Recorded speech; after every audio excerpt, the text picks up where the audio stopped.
আইপ্যাকের কর্ণধারের বাড়ি ও অফিসে ইডির হানা, সেখানে মুখ্যমন্ত্রীর পৌঁছে যাওয়া ও ফাইল হাতে বেরিয়ে আসা। এই ঘটনা নিয়ে রীতিমতো উত্তপ্ত রাজ্য রাজনীতি। জল গড়িয়েছে সুপ্রিম কোর্ট পর্যন্ত। পাশাপাশি পুলিশি তৎপরতাও তুঙ্গে। ইতিমধ্যেই আইপ্যাকের কর্ণধার প্রতীক জৈনের বাড়ি এবং অফিসের সিসিটিভি ফুটেজ সংগ্রহ করেছে পুলিশ। আর এবার আইপ্যাকের কর্ণধার প্রতীক জৈনের বাড়ি যে বহুতলে, তার সিকিউরিটি রেজিস্টার বুক বাজেয়াপ্ত করল শেক্সপিয়ার সরণি থানার পুলিশ। পুলিশ সূত্রে দাবি, বৃহস্পতিবার তল্লাশিতে গিয়ে রেজিস্টার বুকে কোনো সই করেননি ইডির আধিকারিকরা। এমনকি দায়িত্বে থাকা নিরাপত্তারক্ষীদের মোবাইল ফোনও নিয়ে নেওয়া হয়। পাশাপাশি বৃহস্পতিবার প্রতীক জৈনের বাড়িতে তল্লাশি চলাকালীন নাইট ডিউটিতে থাকা ও সকালে থাকা 3 নিরাপত্তারক্ষীকেও তলব করেছে শেক্সপিয়ার সরণি থানা। একদিকে মামলা যখন আদালতে, তার পাশাপাশি পুলিশ কিন্তু ইডির বিরুদ্ধে যে অভিযোগ হয়েছে সেক্ষেত্রে তারা তৎপরতা দেখাচ্ছে।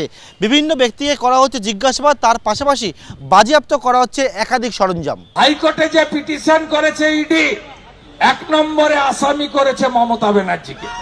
হাওলার 20 কোটি টাকা গোয়া নির্বাচনে তৃণমূল কংগ্রেসের হয়ে খরচ করেছিল। এখন প্রতীক জৈন বলে আরেকটা ডাকাত ব্রোকার তার মালিক হয়েছে। যাতে ইডি উনাকে ধাক্কাধাক্কি করে, ইডির বিরুদ্ধে মামলাও করতেন। 1 নম্বরে আসামি করেছে মমতা ব্যানার্জিকে। রাজীব কুমার, মনোজ ভার্মাদের আসামি করতে চেয়েছে।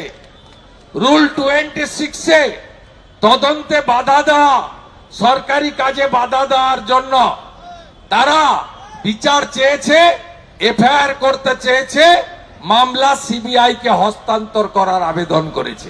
না, সবাই ডাকাত। প্রতীককে ডাকাতি করতে কেউ দেখেছে? মমতা ব্যানার্জিকে কেউ দেখেছে? আচ্ছা, শুভেন্দু অধিকারী হঠাৎ করে বিনয় মিশ্রের নামটা কেন বলছে না বলুন তো? কয়লা পাচারের তো কিংপিন ছিলেন বিনয় মিশ্র, যার বিরুদ্ধে এত অভিযোগ, নাকি যুব তৃণমূলের নেতা। কেন বলছে না? কবে থেকে বলছে না? যবে থেকে অভিষেক ব্যানার্জি বলার প্রমাণ দিয়ে দিলেন যে শুভেন্দু অধিকারী বিনয় মিশ্রর সাথে যোগাযোগ করেছে, সেই ফুটেজ আমাদের কাছে রয়েছে। শুভেন্দু অধিকারী বিনয় মিশ্রকে দেশ ছেড়ে পালাতে সহযোগিতা করেছে টাকার বিনিময়ে। কারণ ভারতবর্ষের টাকা মেরে যারা যারা পালিয়েছে, প্রত্যেকে বিজেপির মদতে পালিয়েছে। বিজয় মাল্য থেকে নীরব মোদী নিজে মুখে সেটা স্বীকার করেছে। একদিকে যখন ইডির বিরুদ্ধে এমন অভিযোগ তুলছে পুলিশ, সেখানে পাল্টা এনফোর্সমেন্ট ডিরেক্টরেটের সূত্রে দাবি, যে কোনো তদন্তের ক্ষেত্রে এই নিয়ম মেনেই কাজ করে থাকেন আধিকারিকেরা। এটাই স্বাভাবিক প্রক্রিয়া। সেক্ষেত্রে নিয়ম না মেনে থাকলে সবটা জানাজানি হয়ে গোটা প্রক্রিয়া ব্যাহত হতে পারে। আমরা তো জানি ইডি যেখানে যেতে পারে, এটাই জানি আমরা। কারণ লোকাল পুলিশকে বলে যাওয়া মানে তো যার কাছে যাবে তাকে বলে যাওয়া।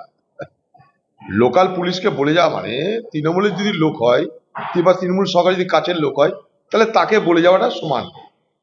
ইডি কোথাও যদি টেকনিক্যাল কোনো ভুল করে থাকে বা কিছু করে থাকে, কোর্ট দেখবে। লাউডন স্ট্রিটে প্রতীক জৈনের বাড়ি ও সেক্টর 5-এ আইপ্যাকের অফিসে ইডির তল্লাশি নিয়ে ইতিমধ্যেই অজ্ঞাত পরিচয় ইডি আধিকারিক ও সিআরপিএফ এর বিরুদ্ধে শেক্সপিয়ার সরণি থানা ও বিধাননগরের ইলেকট্রনিক্স কমপ্লেক্স থানায় 3টি এফআইআর দায়ের করা হয়েছে। শেক্সপিয়ার সরণি থানার 2টি এফআইআর এর মধ্যে একটি খোদ মমতা বন্দ্যোপাধ্যায়ের অভিযোগের ভিত্তিতে, আর অন্যটি পুলিশের স্বতঃপ্রণোদিত মামলা।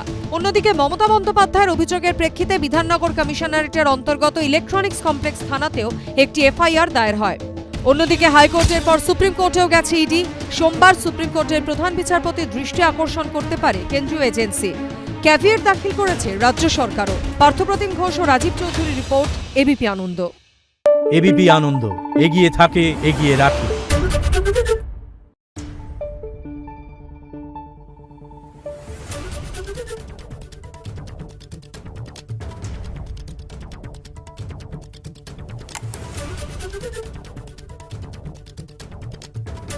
Thank you.